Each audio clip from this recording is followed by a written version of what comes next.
Hello, I am Anuradha Basu, and today I am here to give a lecture on detective fiction, which is a part of the very new genre, popular fiction. Detective fiction has been the most popular form of fiction under the category of popular literature of the 20th century. Poet laureate Cecil Day Lewis and Dorothy Sayers, a well-respected scholar of Dante, and Margaret Cole collaborated together not only to write on working class issues in England but also several detective novels. In more recent times, academics in England and America, along with their academic works, have published several detective novels. Some such academics are Willard Huntington Wright. Caroline Hilburn, a professor of English, wrote about murders set in academic settings. She wrote under the name of Amanda Cross. Gore Vidal published mysteries under the name of Edgar Potts. Ivan Hunter wrote crime novels under the pseudonym Ed McBain. Now, if we look at the readership of detective fiction, it is assumed that detective fiction was when it first started, was read by the literate section and called the highbrow cult. But this is debatable and this is misleading because detective fiction is the most popular and avidly read fiction. It is claimed today that 1/4 of all fiction published in English is crime fiction. The only detective to be honored by an obituary in the newspaper was so much had he captured the imagination of the reading public of England was Hercule Poirot. On 6th August 1975, it was written in the New York Times, Hercule Poirot dead, famous Belgian detective. In 1948, the essay, The Guilty Vicarage, was the first serious attempt made to account for the popularity of the form of detective fiction. In this essay, Auden argues that murder is the only offense against God and society. In case of all other crimes, some sort of restitution is possible. But for murder, it is unique because it abolishes the party it injures.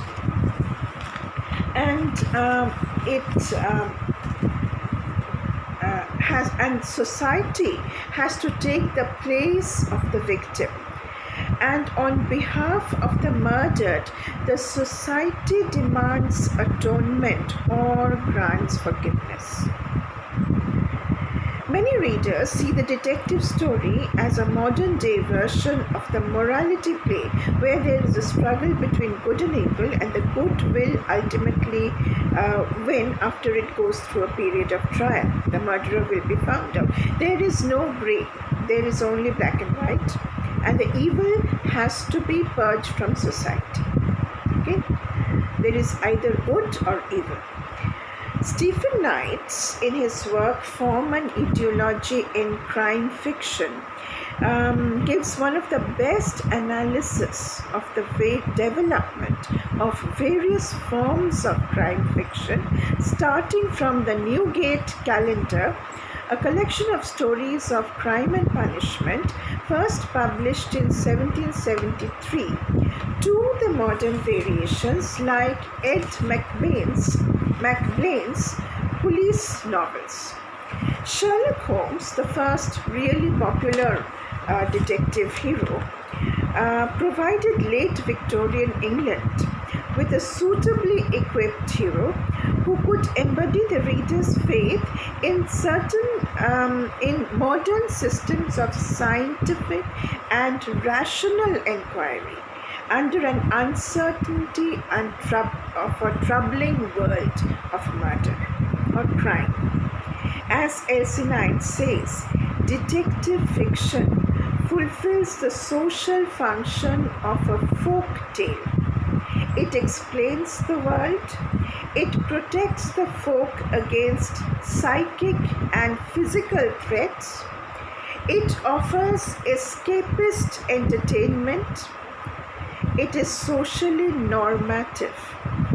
It urges values which will keep society on an even platform, and it resists discommoding change. A detective story, says Roland Barthes, is a gradual unveiling. Cavell says that detective story creates an imaginary world where the audience can encounter a maximum of excitement without being confronted by an overpowering sense of insecurity and danger that accompanies this form of excitement. In reality, Cavell says a good detective story writer is able to maintain a complex intellectual suspense centering on the possibility that a dangerous criminal might be at large, or innocent people may be convicted of a crime. The detective has the qualities which will eventually enable him to reach the solution. It is often wondered by critics if Oedipus Rex can be considered as the first detective story. There are also the biblical stories of the murder of Abel by Cain, the first murder. The Americans' hard-boiled detective stories began with Dashiell Hammett's Pinkerton Operative. These are the country, then there are the country house murders of the English victims by Dorothy Sayers. Then follows the guilty police procedure novels by Ed McBlain. Then follows the spy novels of Ian Fleming. Then there are the ambiguous spy stories of John le Carre. It is said by many critics that the genre of detective fiction was born with Edgar Allan Poe's Dupin stories. Our main concern is Agatha Christie. Agatha Christie wrote several kinds of crime novels. Her most popular and most famous are in the form of pure detective novel, and they feature two main detectives, Hercule Poirot and Jane Marple. Again, there are stories which feature Harley Quinn that have a touch of the magical in them.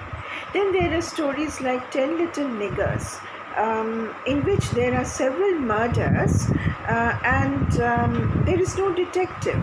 And in the end, what happens in the end totally undermines all expectations of Agatha Christie, murder mysteries. Of a similar nature is the one novel that we are going to deal with, The Murder of Roger Ackroyd, where murder is committed by a person which is totally unimaginable beyond anybody's imagination. Now we come to certain basic ideas of detective novel or detective fiction. Several attempts have been made to specify the rules of the genre of detective fiction. George Burton, the author of many murder mysteries, explains that all detective fiction is based on two murders, of which the first is committed by the murderer and is merely the occasion for the second, in which he is the victim of the pure and unpunishable murder, the detective. The narrative superimposes two temporal series the days of the investigation which begin with the crime and the days which lead up to it. The detective story consists of a duality. It consists of not one but two stories, the story of the crime and the story of the investigation. Here are the first lines of a pure whodunit.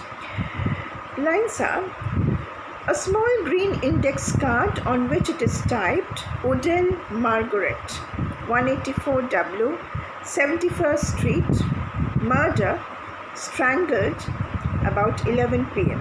Apartment robbed, jewels stolen, body found by Amy Gibson, maid. This is by S.S. Van Dyne, The Canary Murder Case. The first story, that of the crime, ends before the second begins. The characters of the second story, the story of the investigation, do not act, they learn. Rule of the genre postulates the detective's immunity. Nothing happens to the detective or his friend. Between the discovery of the crime to the revelation of the killer, the detective examines clue after clue, lead after lead. Agatha Christie's Murder on the Orient Express, for example, has 12 chapters, and in each chapter there are 12 interrogations, a prologue and epilogue, that is discovery of the crime and discovery of the killer. The second story, the story of the investigation, enjoys a particular status. The story is often told by a friend of the detective who writes it in a book as an author. The first story ignores the book completely. The second story takes the reality of the book into account.